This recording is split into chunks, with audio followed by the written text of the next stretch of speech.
live to Beirut, talk to our reporter Olivia Bizot, who joins us from there. Olivia, first of all then, bring us up to date on the latest that you're hearing from those attacks, any other attacks that there have been.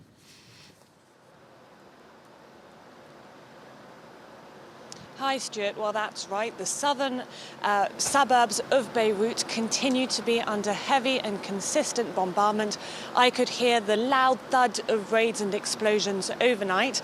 Now, the IDF have said that they were targeting Hezbollah infrastructure and personnel, but they've consistently used these allegations in order to justify attacks on these southern suburbs of Beirut that are already completely destroyed and where hundreds of thousands of people have already been displaced. Many of these people do not know where to go. Essentially, if you don't have any friends or family you can stay with, you are in big trouble. Over 1.2 million people have been displaced across the country, according to the UN. And there is definitely a lot of sectarian tensions that are also starting to emerge from this displacement. A lot of those who are being displaced are Shia. A lot of them are moving to non-Shia neighborhoods and areas in the country, especially Christian neighborhoods that are considered to be safer. But a lot of people are nervous about hosting people who've been displaced because they're scared that their buildings and their neighborhoods will then be targeted by Hezbollah. Now, a lot of the people I've been speaking to here are completely exhausted. Remember, these people have survived a port explosion, a pandemic, a total economic collapse, and now this conflict and the fear that these sectarian wounds are once again being ripped apart. Olivia, it comes, of course, as Israel continues to push into what seems to be a larger and larger buffer zone in the south of Lebanon as well.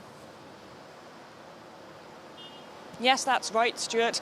Many areas in the south continue to be under consistent and heavy bombardment. On Tuesday, Israel's defense minister reiterated that villages in southern Lebanon near the border with Israel will be completely destroyed. He vowed to inflict Gaza-like destruction.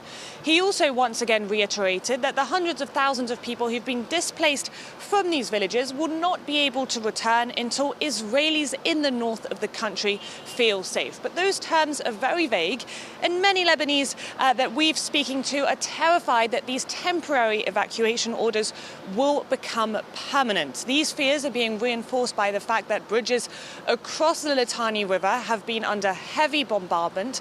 This has been isolating around 150,000 people, according to the UN, and it's made it incredibly difficult for these communities to access basic necessities like healthcare, food, and water. A lot of Lebanese people are also saying that they are terrified that history is just repeating itself because Lebanon, a third of Lebanon was under Israeli occupation between 1982 and 2000, and that 18-year occupation is what gave rise to Hezbollah in the first place. Now, images and videos circulating online since yesterday, since Tuesday, also show the Lebanese army withdrawing from a lot of these communities, making people there feel completely abandoned. Olivia, thanks very much. Olivia Bizot joining us live there from Beirut.